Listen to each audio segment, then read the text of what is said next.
The apartment was silent. The air still carried the faint scent of perfume and alcohol. On the sofa, a woman lay motionless, her head wrapped tightly in a plastic bag sealed with tape. Around her, a black wig, high heels, and an untouched glass glimmered under the dim light. There were no signs of struggle, no blood, no chaos. Everything looked disturbingly calm. To the investigators who arrived that night, it seemed like the scene of a strange accident. But as they looked closer, the silence began to speak, and it whispered of deceit, greed, and a carefully constructed lie. What appeared to be a private tragedy would soon unravel into one of the most shocking cases in modern Spain. A story of betrayal, identity theft, and a friendship that ended in murder. If you're a fan of true crime and criminal investigations, you won't want to miss our new book, The Ultimate Book of Serial Killers, 180 Files of the World's Most Notorious Murderers, now available on Amazon. You can also purchase the PDF version directly from our website for instant download. You'll find the link in the video description and in a pinned comment. Now, let's dive into today's case. Maria Paz was born in 1972 in a quiet town near Barcelona. She grew up in a warm and loving household with her parents, Antonio and Ana, and her brother, also named Antonio, to whom she was especially close. The family lived a peaceful life built on affection, stability, and mutual respect. Those who knew Ana often spoke of her honesty, ambition, and gentle heart. She was the kind of person who saw the best in everyone, sometimes to a fault. A bit too trusting, her family would say, but always out of kindness, never ignorance. As a child, Ana was surrounded by friends. Her open, cheerful nature made her instantly likable, and she had a creative spark that showed early on. In school, she stood out for her discipline and talent. She loved fashion and art, often spending hours sketching clothes she imagined one day bringing to life. Her drawings were detailed, full of emotion and precision, proof that this wasn't just a hobby but a calling. Even though her parents worried about the competitiveness of the fashion world, Ana's determination never wavered. After graduating from high school, she pursued design professionally, earning her credentials and refining her craft with the same dedication that defined her from a young age. Her hard work paid off when she was hired by a textile company as a designer. It was a dream come true. She loved her job, gained the respect of her colleagues, and built new friendships. With her steady salary, Ana lived comfortably and independently. Every morning, she would take the train from her hometown to Barcelona, a routine she followed for years. Her life seemed beautifully on track. A promising career, a loving partner, and a close-knit family that adored her. In 2000, Ana met Carlos, the man who would become the center of her world. Their connection was instant, and over time, their bond only deepened. After several years together, they decided to move in and start building a life side by side. Their families grew close, holidays were spent together, and by 2008, after nearly a decade as a couple, they were solid and happy. Ana, then 36, continued to thrive at work and was deeply in love. But beneath the calm of her everyday life, a tragedy was quietly waiting, one that would soon shatter everything. On February 19, 2008, Ana followed her usual morning routine. She caught the train to work, dressed with her typical elegance, and went through her day as always. That evening, she had plans to meet her friend María Ángeles Molina, known to everyone as Angie, for dinner. She told Carlos she might be home late, possibly around midnight. But that night, Ana never came back. Carlos tried calling her several times, but there was no answer. At first, he thought nothing of it. Ana sometimes stayed over at a friend's house after a long evening out. But when morning came and there was still no word from her, the unease began to grow. It wasn't like Ana to disappear or to forget to call. He reached out to her parents and brother, hoping someone had heard from her. No one had. Ana's brother recalled their last conversation. She had mentioned nothing about staying out overnight. Something felt off. Desperate for answers, Carlos called her workplace. Maybe she had gone straight to work and lost her phone. But his hopes vanished when he learned she hadn't shown up at all, and hadn't called in sick either. This was completely unlike her. Ana was responsible, punctual, and considerate. Everyone who knew her agreed something was terribly wrong. Carlos and the family went to the police to report her missing. The investigation began immediately. 2 days later, on February 21st, authorities received a chilling phone call from the owner of a vacation apartment. A cleaner had discovered something horrifying: a lifeless body. Police rushed to the scene. The apartment had been rented only a few days earlier. Inside, the air was heavy and silent. On the sofa lay a naked woman, her head covered with a plastic bag sealed tightly with tape. It was the moment that confirmed their worst fears and marked the beginning of a dark and shocking case that would haunt Barcelona for years to come. When investigators examined the apartment, several details immediately stood out. Near the body, they found a pair of black high-heeled shoes, a black wig, a half-empty bottle of alcohol, and a single glass. Strangely, Anna's clothes and handbag were nowhere to be found. Without them, identifying the victim was difficult. The rest of the apartment appeared immaculate. No signs of a struggle, no overturned furniture, nothing to suggest a violent confrontation. Even more unsettling, investigators found no fingerprints anywhere. Once the plastic bag was carefully removed from her head, the cause of death became clear: asphyxiation. At first, police considered the possibility of a sexual game gone wrong, a tragic accident during a private encounter. But soon that theory began to unravel. The plastic bag had been wrapped far too tightly for someone to have placed it on themselves and then failed to remove it. Why hadn't she tried to tear it off? And why was the rest of the scene so deliberately clean? The missing clothing and personal items pointed toward another person's involvement, perhaps more than one. When forensic tests revealed traces of semen on the victim's body, that suspicion became certainty. The immediate goal was to identify the victim. It didn't take long before the pieces began to fall into place. The apartment had been rented under the name Maria Paz, the same woman who had been reported missing just days earlier. For the police, it seemed the case was beginning to make sense. But for Anna's loved ones, nothing about it did. Her family refused to believe she had died by accident or during some kind of dangerous sexual practice.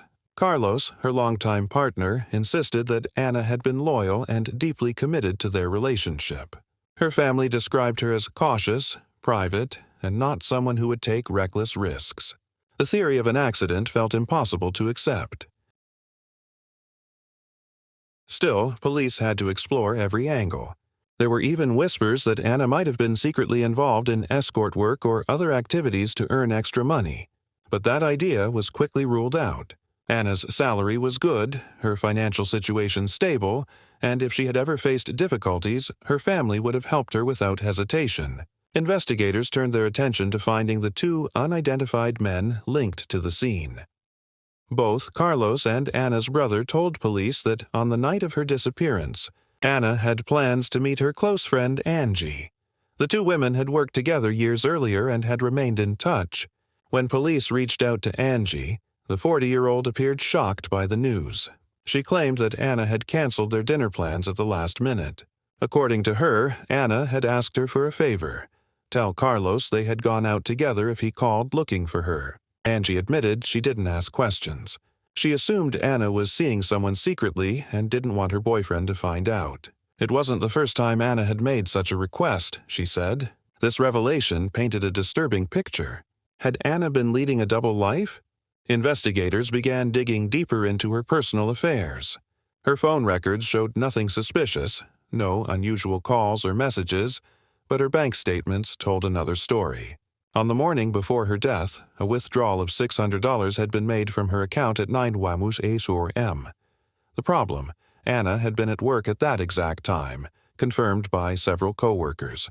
To make matters worse, whoever made that withdrawal had presented Anna's identification.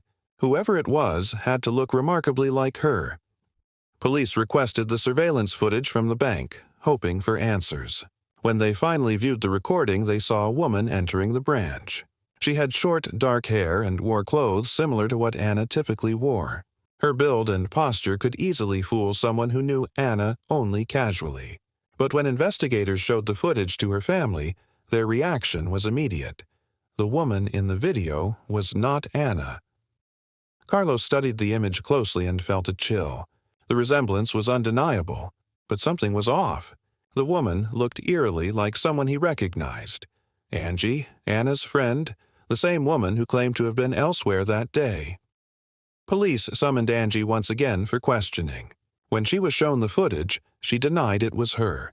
She told investigators that on the day Anna disappeared, she had lunch with friends, spent the afternoon buying a Cartier watch for her boyfriend, and later went to Zaragoza to collect her mother's ashes.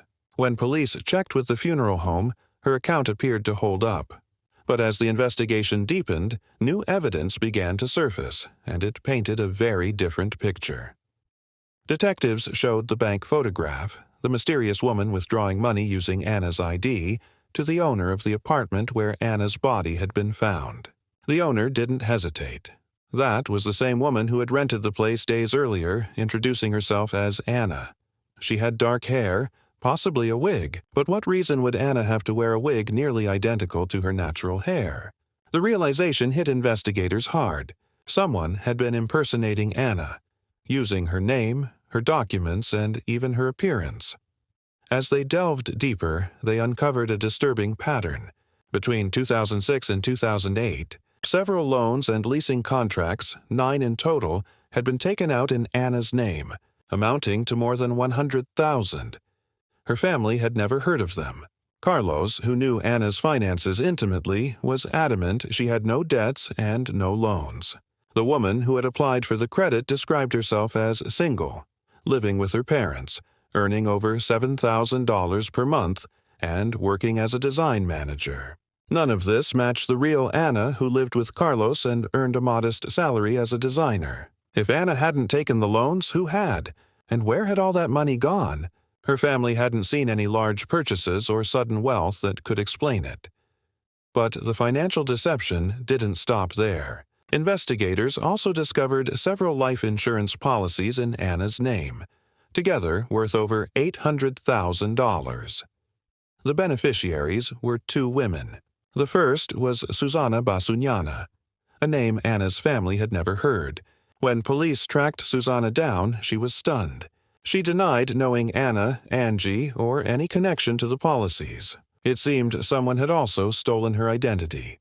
The second beneficiary, however, was a familiar name, María Ángeles Molina, Angie. The deeper police went, the clearer the picture became. The address listed on all the fake loan applications was Angie's. Soon after, her boyfriend Miguel came forward with a shocking discovery. Anna's passport and ID were hidden in their home, documents Anna had never reported missing. Whoever had used them clearly had intimate access to Anna's life. The evidence was mounting fast. Angie had motive, opportunity, and access. She had impersonated her friend to obtain money and created insurance schemes that would make her rich if Anna died. But had she really killed her friend? Angie still clung to her alibi, insisting she had been in Zaragoza that day. However, investigators found that while she indeed traveled there in the morning to collect her mother's ashes, Anna's planned meeting with her was in the evening. That gave Angie enough time to return to Barcelona before nightfall. Phone records confirmed the suspicion. Around 8 p.m., Anna's phone connected to the network near the area where she would later be found. Angie's phone was also active just feet away. And then came the final blow.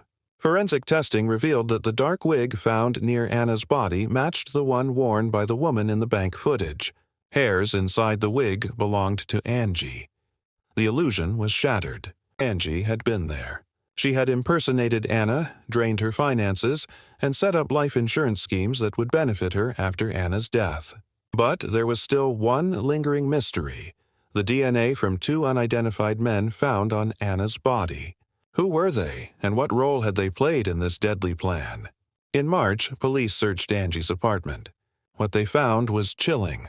Copies of every forged loan document, Anna's identification papers, a small bottle of chloroform, a blonde wig, the same kind used while impersonating the other stolen identity, Susana.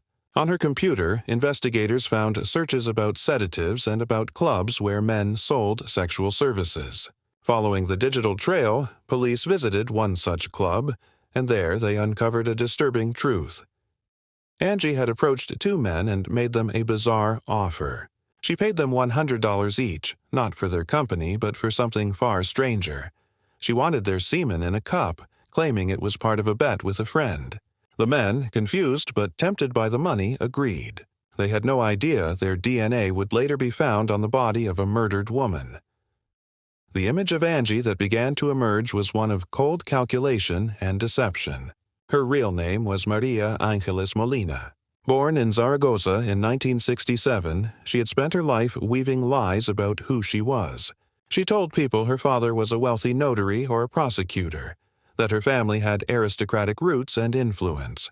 But the truth was much simpler and much less glamorous. Her father was a taxi driver. Her mother, a homemaker who made extra money sewing. They lived comfortably, but far from the elite world Angie invented for herself. From a young age, Angie showed an obsession with wealth. Money wasn't just something she wanted. It was the measure of her worth and the compass that guided her life. As a teenager, she longed for designer clothes and expensive possessions, believing they defined who she was. She surrounded herself with wealthy friends, openly looking down on anyone who didn't match her standards. Those who knew her described her as arrogant, but also intelligent, persuasive, and capable of making people believe whatever story she told. At home, her parents tried to satisfy her growing demands for luxury, even when it stretched their modest income. Angie excelled academically and could have pursued any career, but she was convinced her future would come through marriage, not effort. After finishing school, she began appearing with new clothes, jewelry, and an increasingly lavish lifestyle. Though no one knew exactly how she paid for it, rumors spread that she was dating rich men who financed her expensive tastes. When she turned 20, Angie joined a group of affluent friends on a trip to Gran Canaria. She slipped easily into their world of champagne nights, designer handbags, and beachside parties. To maintain the illusion, she claimed her parents sent her a generous allowance, even though she often relied on others to pay her bills. It was in 1988 that Angie met the man who would change her life. Juan Antonio Alvarez, an Argentine businessman 10 years older than her. Juan was kind, serious, and family-oriented. He wasn't the type who sought luxury, but Angie's charm captivated him. She told him the same grand story she'd told others, that her father was a high-ranking prosecutor, that she came from a prominent family. Juan believed her. He admired her sophistication, unaware that it was all an illusion. Angie claimed her parents disapproved of their relationship because he wasn't wealthy enough. Juan, wanting to prove himself, worked harder and showered her with gifts. Their wedding was small, without family present, something Juan explained away as part of the ongoing tension with her parents. They settled into married life comfortably. Angie convinced her husband that her father had cut her off financially, leaving Juan responsible for her upkeep. In 1992, they welcomed a daughter. For a while, life seemed stable. Yue. But the truth eventually surfaced. Juan discovered that Angie's so-called aristocratic family was nothing of the sort.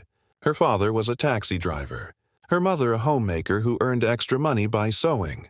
Feeling betrayed, Juan confronted her. The arguments became frequent, but despite his anger, he still loved her and refused to end the marriage. As the years passed, Juan's disillusionment deepened. Angie's constant trips to Barcelona made him suspicious.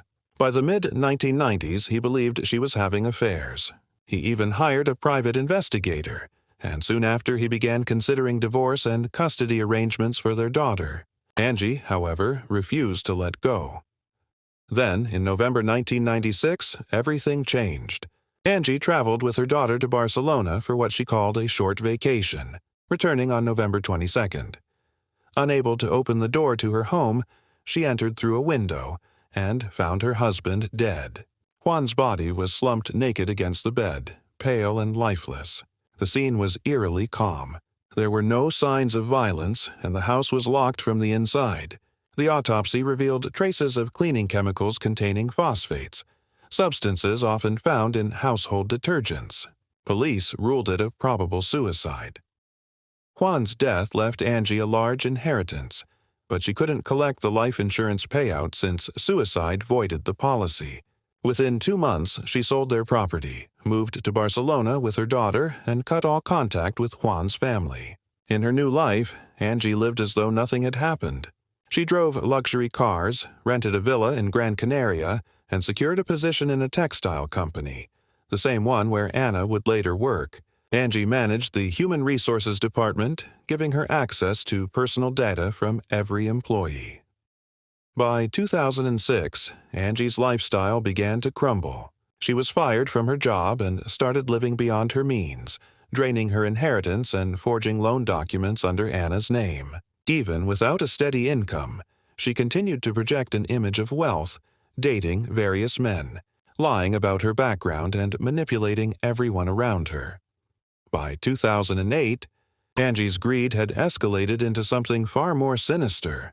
Investigators believe she devised a plan to eliminate Anna, whose identity she had been using for years.